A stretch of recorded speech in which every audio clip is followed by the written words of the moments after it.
Hi, Len. Welcome. I'm so glad you were able to join me today for this short little interview leading up to the 42nd Connecticut Storytelling Festival and Conference held in New London at the end of April. And you're our headliner this year. We're excited about that. You always have great tales, but we've asked you specifically to do some of the more traditional tales, folk and fairy tales. I know why we asked, but why are they important to you to tell these tales, especially for adults? Well, first of all, a lot of people think, oh, storytelling, it's for kids. And I say, no, they're folk tales. And we're all folks, which right there tells you these stories are for everyone. And they're important because they carry messages that have been handed down for eons.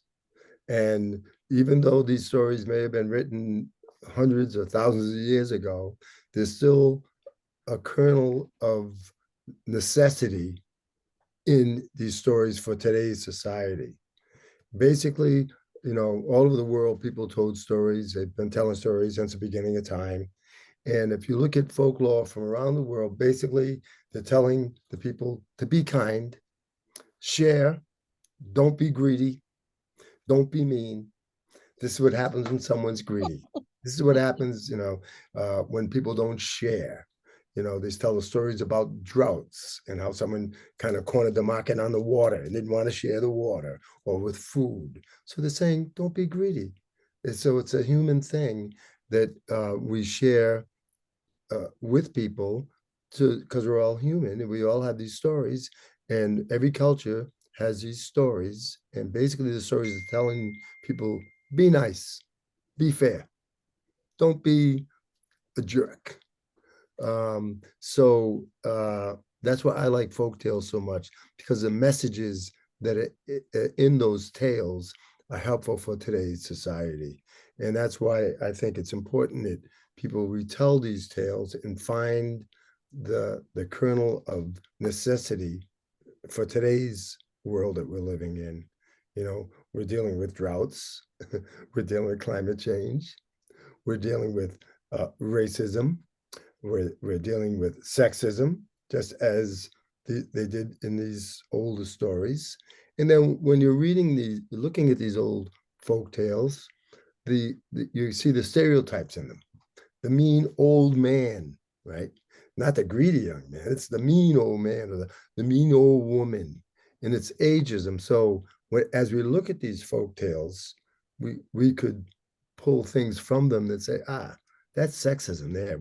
I'm not going to, you know, join in, hook my horse up to that wagon and talk about this mean stepmother, because it's always the mean stepmother. There's no mean stepfathers, and so we can get in there and see what we can do with these older folk tales to help us and help the youth who are dealing with so much, a lot more than we did, um, and not keep promoting racism or ageism in these tales.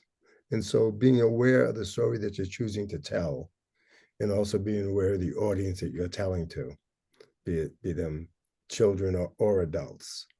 Um, and I think that's the important thing about all storytelling, but especially when you're talking about folklore from different cultures, from around the world. Yeah. The stories are all around us. It would be nice if people learned from them, but until we all learn to be kind and nice, let's keep on telling them. Let's keep on telling them that's what we have Great. to do. We will see you very shortly live at the 42nd Connecticut Storytelling And I am Festival. looking so And forward to it. I am really looking great. forward. I haven't been there at the festival for a while, but I was there at the beginning with wonderful Barbara Reed, and all the wonderful oldest the wonderful tellers from Connecticut, and many of them, a number of them, have passed on. But as long as we say their names and remember their stories and share their stories, they're with us. You're right. Thank you very much. You're Bye. welcome. You're welcome.